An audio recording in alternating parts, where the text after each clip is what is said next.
Whole30 is one of the most popular trends in the diet and nutrition world. I think you clicked on this video because you probably have some questions. Well, I've completed Whole30 3 times, and in this video, I'm going to walk you through some things that hopefully will ease your mind. Hey everyone, I'm Wes Tate. Back in 2017, I completed my very first round of Whole30.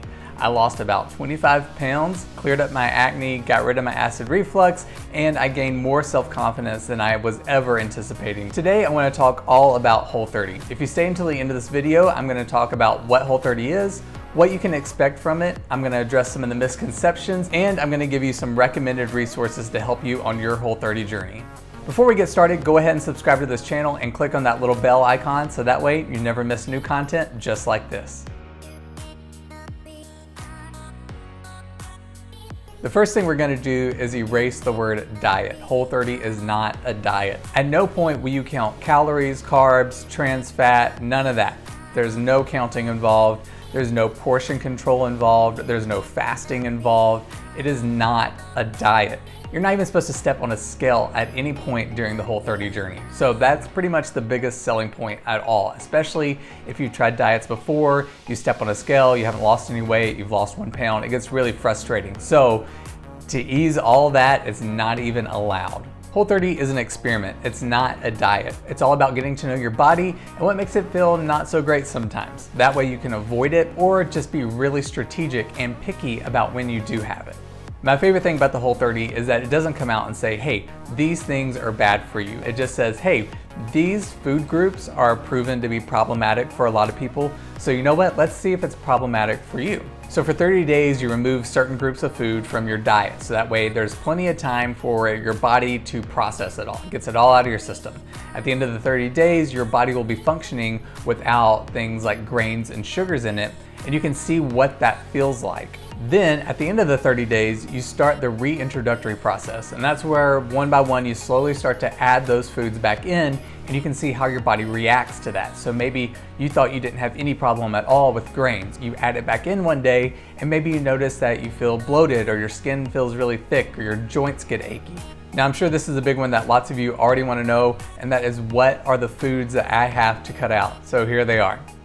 No added sugar, real or fake, or any substitutes like honey, none of that. No alcohol, no grains, no legumes, no dairy. Before you panic, this is not hard. It sounds hard because we've been eating these things all of our life, but this isn't hard, okay? Being homeless, that's really hard, but not having half and half in your coffee for just 30 days is not hard. Here's what you can expect from Whole30. One thing is you're gonna start sleeping better at night. You might not know what it is in your diet that caused you restless sleep, but you'll just notice that, hey, you're sleeping through the night, you're sleeping harder, you're well rested. When you're well rested, you're gonna have more energy throughout the day. If you struggle with acne like I do, you'll notice that your skin will improve immensely. I'll show you a before and after picture at the end of this video. And in the before picture, you actually can see clumps of acne cream on my face. And by the end of it, I'm not even using any creams at all at night before I go to bed. I'm just washing my face and putting on moisturizer, and that's it. It really does work wonders on your skin. Another big thing you can expect from Whole30 is gaining self-confidence. I gained so much self-confidence when I did Whole30. It was all because I was in control of my body and what I was allowing into it. I wasn't just kind of a prisoner to my food. I could go to a restaurant and order off the menu, and I now had the knowledge to know that I can change the things that are on it. I could order a salad and have the cheese taken off and switch the dressing, and I wasn't just bound to these things that other people were making the decisions for me on what I was eating. You know what I mean? I wasn't going to the grocery store and buying a frozen pizza and I picked the one that just had the lowest calorie count, and then that was just kind of it, and I was just putting whatever ingredients into me.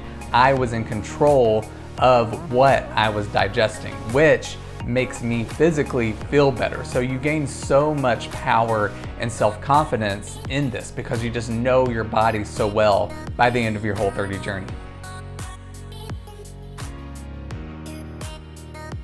So these are some of the common questions or comments that I get when people are talking to me about Whole30. Whole30 is hard. Okay, Whole30 is really easy. I'm not even joking. Like, I thought it was gonna be really hard. I had never, ever done any type of diet thing before, so this is the first time I ever did it, and it's pretty extreme on paper, but in reality, it's really not. I mean, the first couple of days were hard because you have lots of cravings, there's lots of habits that you're fighting against, but ultimately it is easy. And the reason why it's so easy is because lots of your options have been removed. There are just certain aisles down the grocery store you don't even go down anymore. Same thing goes with restaurants. You just might go, you know what, I'm going to avoid Chinese Thai restaurants because there's just so much stuff that I can't really have there, would have to replace, and I don't feel like dealing with that, so let's not go there. It just makes things easier for you, especially if you get into meal prepping, which I strongly suggest. That also helps things out because your meals are already prepared. So now you get home from work, you don't even have to think about what you want for dinner because you already cooked it. So it's really easy and actually kind of a time saver if you are a person that's always on the go. What's more perfect than already having your meals prepared and ready to go for you? So it is hard at the beginning. The first couple of days, it is challenging, but by the end of your first week, you'll notice like you have found your rhythm, your routine, and you're gonna be good to go. You only shop at Whole Foods. Whole30 is expensive. Okay, so Whole30 has nothing to do with the grocery store chain Whole Foods. I get that the word whole is involved and they're both about eating, but they are not related. You can actually shop at the cheapest grocery store that you can find and still be doing the Whole30 diet. You don't have to buy organic. Obviously you can. Obviously it's gonna be better for you, but you don't have to. That's not a requirement. The cheapest way to go about it is just stick to meats and veggies. If you have chicken, steak, things like that, vegetables that you roast, you're gonna be good to go. Whole30 is kind of what you make it. If you want it to be cheap for you, it can be cheap. If you want it to be expensive, it can be expensive. It's just up to you and your budget. You can't have carbs. You can totally have carbs. In fact, by the end of the Whole30, you're gonna be so sick and tired of sweet potatoes, it's not even funny.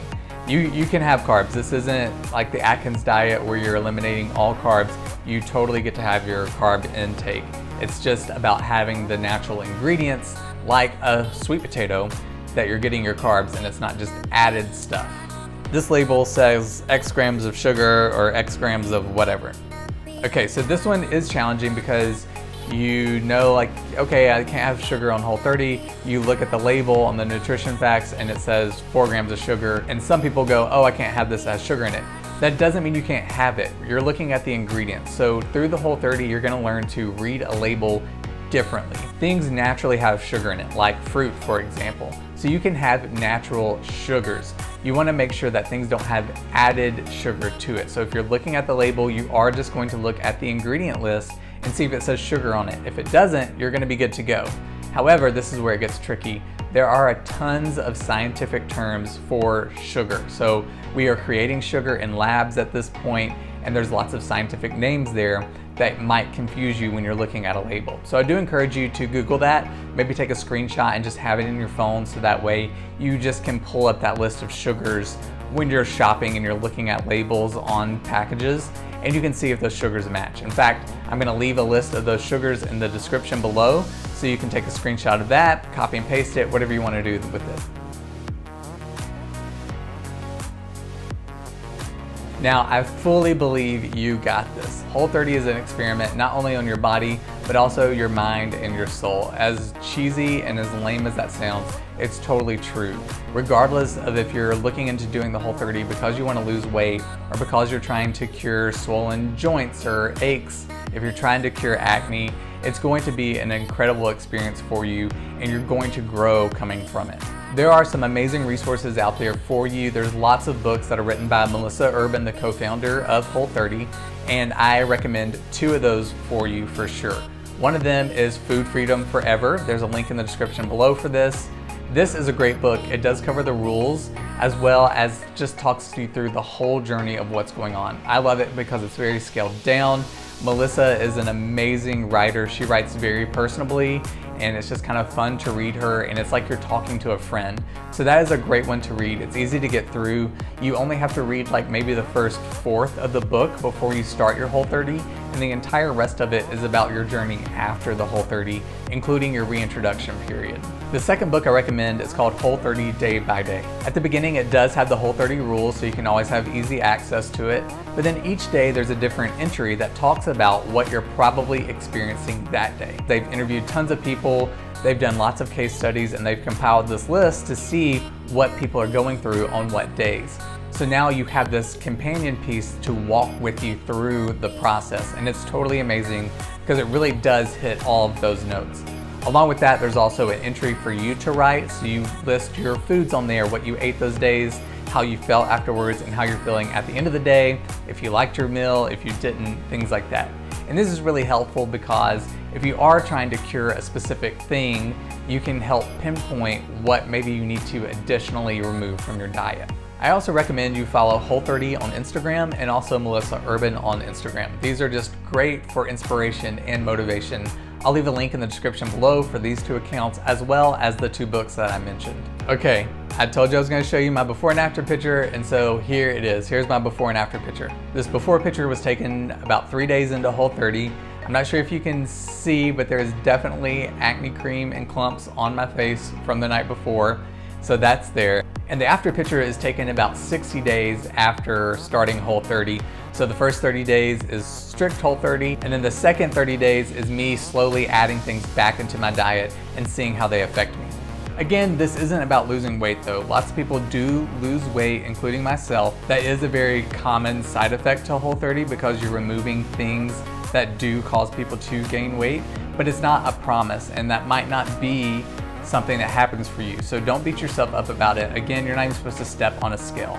Whole30 is about becoming the best version of yourself that you can be. It's about getting your body functioning as best as it can.